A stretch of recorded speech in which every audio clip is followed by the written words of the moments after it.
part of your real estate strategy is really about delving deeper into what the customer wants and their needs. Yeah. Tell us some more about that. Well, the first thing, Sam, is the customer doesn't care about the agent. The customer cares about the customer. So one of the things I do is train real estate agents to think like the customer. Most real estate agents try and think like a real estate agent. In fact, customers don't want real estate agents.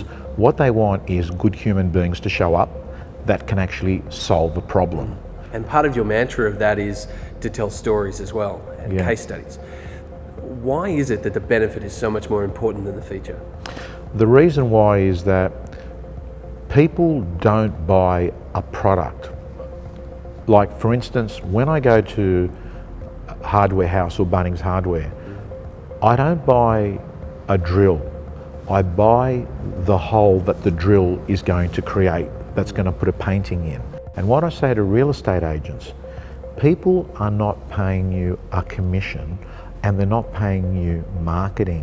What they're paying you is the opportunity to get the dream buyer that pays top dollar, that helps them move on in their life. So always sell what's in it for the consumer, not the jargon that you are learnt at training school.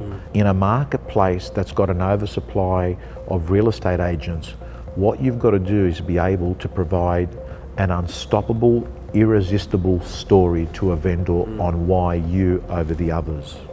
Some top tips for young agents out there at the moment, what would they be? The first thing I would say to them is accept that sign up for a 3-year degree in your head. No, you're not going to Melbourne University.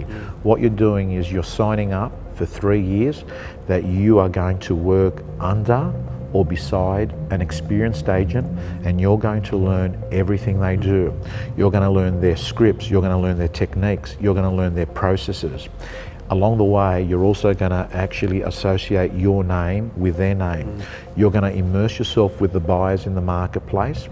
And what's going to happen is, as time goes by, Sam, you're completing your 3-year apprenticeship.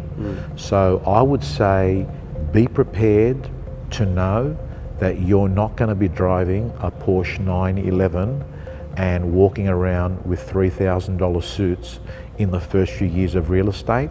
It's going to be hard, it's going to be worth it, and 10 years down the track, you're going to turn around and say, I'm glad I paid that price in the early years.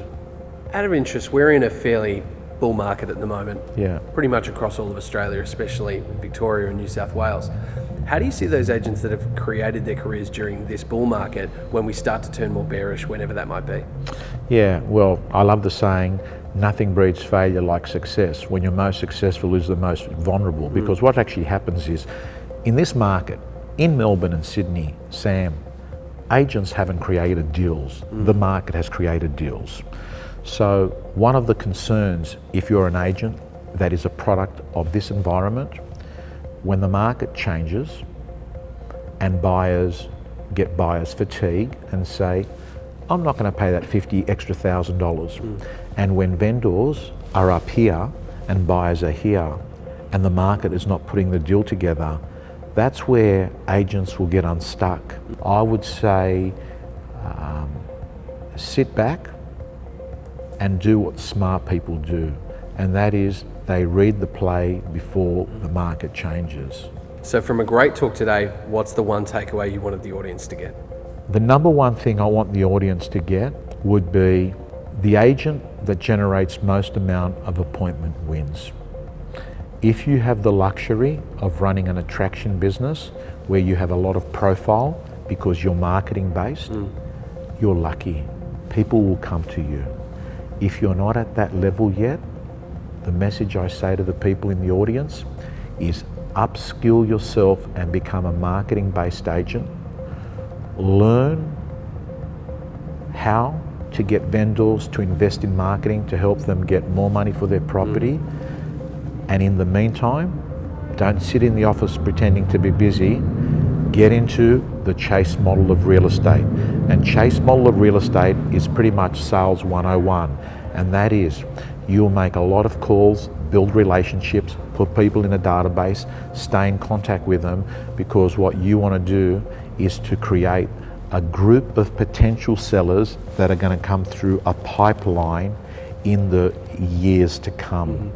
So my message probably would be, realize that real estate is a science, there's a recipe, work the process, and the proceeds will come.